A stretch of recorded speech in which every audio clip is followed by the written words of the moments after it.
All right, guys, so we're back. This is video 2 of the 2 videos needed just for vegetables. Starches will be coming up after this. So now for the second half, we've talked about handling and rules of cooking vegetables. We want to talk about their packaging and how you're going to find them in the industry. We're going to see a lot of this on our field trip on Thursday, which should be fun. And so here we go. So there's different ways that produce is packaged. The first of which is bulk. So bulk packaging of produce means it's sold by weight. And you're not going to find like strawberries packaged bulk, because bulk packaging is for things that are very tough. Things that can handle being jostled around a lot and they won't break down. Potatoes are sold by the weight or by bulk. Carrots are sold, the 50-pound sack of potatoes or carrots or onions that we get are sold by weight. They're like a 50-pound sack, and it's because they can be jostled around really easily without bruising too much. Okay. The next is layer. Now these are ones that are sold by count, and they tend to be really expensive. They are usually gentle. Kiwis are sold by the count. Mangoes are sold by the count. So if we get a layer of mangoes here at school, they're usually 9 mangoes to a layer, and they come in a box, and there's only a single layer. Reason being, we don't want to be stacking too high on these either, because they're a little more delicate, and we don't want to bruise them. And this is the more expensive way, or the most expensive way of packaging produce. When we get something by the flat, it means it's sold by volume but not by weight. So that's why we call it a quart of strawberries. In the grocery store, you'll see strawberries, it'll say a pound or 2 pounds. But in the industry, you're going to see a pint or a quart being used, because they're pint or quart containers filled with things. Like cherry tomatoes are sold by the pint. Blackberries, raspberries, blueberries, they're sold by the pint. In the grocery store, it's going to be different because you're working with, non-professionals, just your home cooks. So that's why, it'll say a pound of strawberries, $2.50. But really in the industry, we're looking at volume. So you're going to see quart and pint. And they're sold by the flat, which means a flat of strawberries may come with 12 quart containers of strawberries. And we'll see that when we go visit the produce company on Thursday.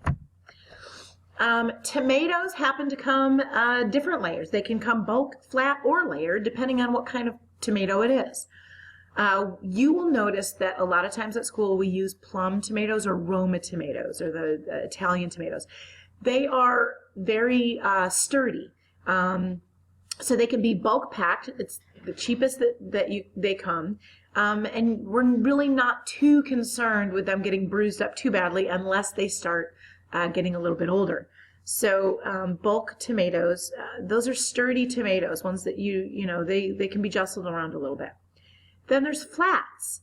Like we just talked about, those are the ones that are sold by volume, not by weight. Your cherry tomatoes, grape tomatoes, teardrop tomatoes, those will come in little containers that we either call a pint or a quart, and then they come in a flat box. And then the more expensive tomatoes that we really need to be careful of, because they do bruise and we don't want them to get bruised, are your beefsteak or your vine ripened. We're going to talk about vine ripening when we get to starch reserve, but it's important for you guys to realize that once a tomato is picked from the vine, it is no longer ripening. Okay? In the last video, I told you that ripening was the conversion of starch to sugar. And we sense a vegetable or a fruit to be sweet based on how much sugar it has, not on how much starch it has. So unless a fruit or vegetable, unless it has a starch reserve, unless it is kept on the vine until it's fully ripened, meaning most of the starch is turned to sugar, it will not be as sweet as it can be. So when you see a vine ripened tomato, That means that tomatoes have been left on the vine until they are fully ripened, which means they will be the sweetest, okay? They'll have the best flavor, and they're going to be more expensive. And so they're layered and sold by the count, okay? When we talk about peak season, and that's across the board, there are certain times when things are in their peak season, meaning it's most abundant, and it has the best quality, and it also has the lowest price, because we're talking about supply and demand. So if we have something that's in high abundance and it has a good quality, and it's going to have a lower price during that time.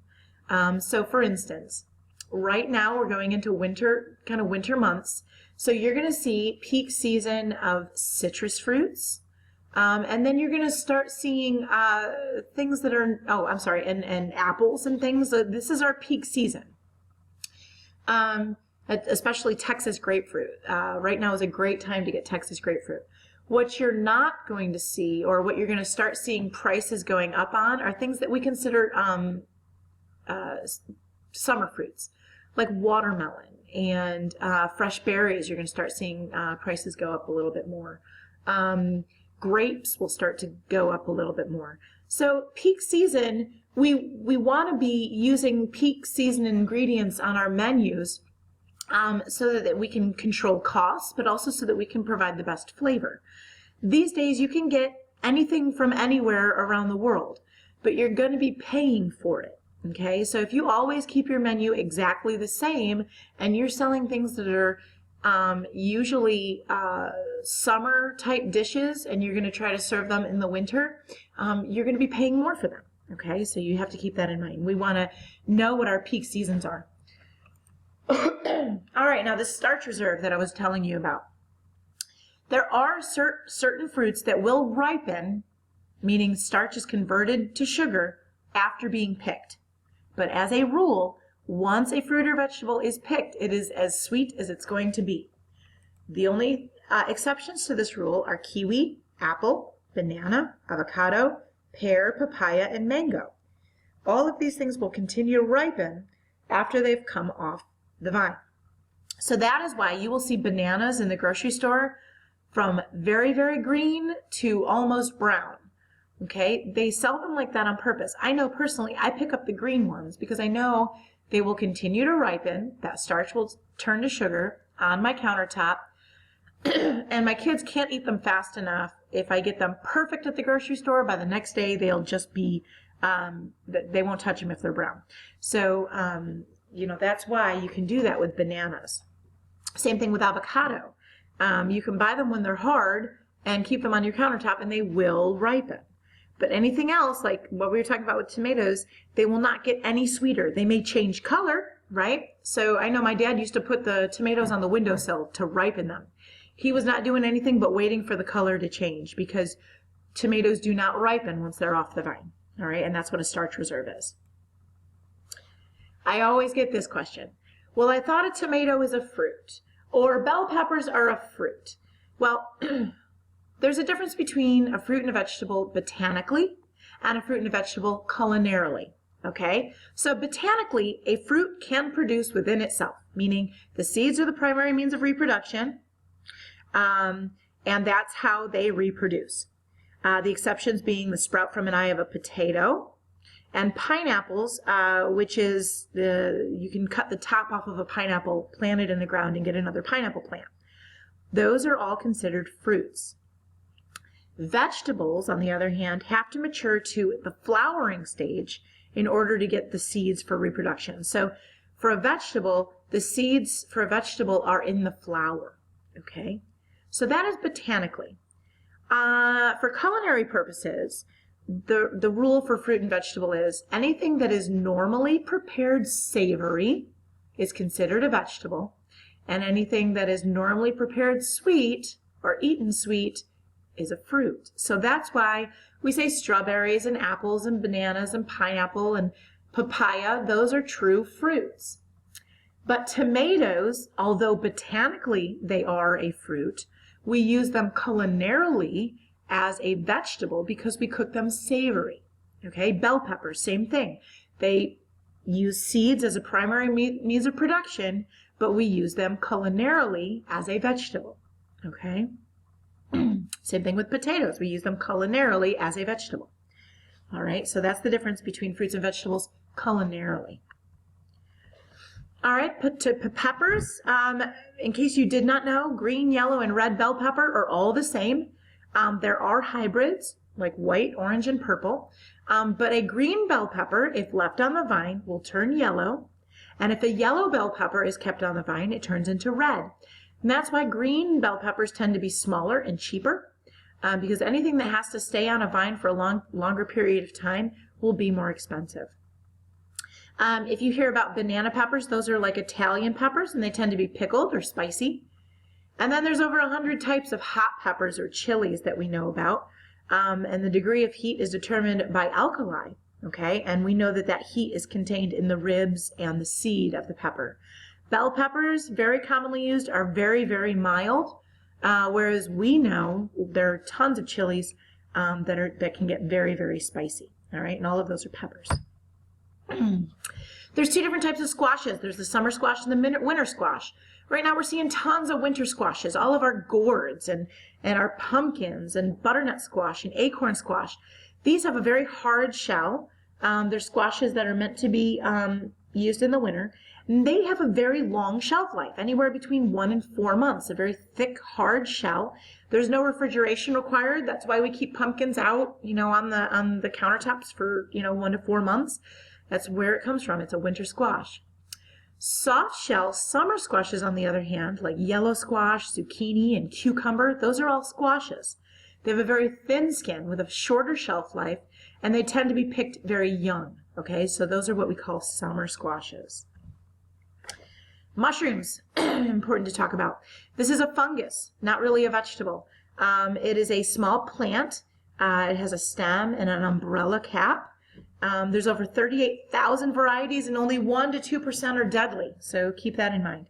If you look at this picture, I like to point this out. These are what I call, or what we call, white mushrooms or food service mushrooms or button mushrooms. Okay, these right here. Do you see how the stem and the cap are intact? These are very fresh mushrooms.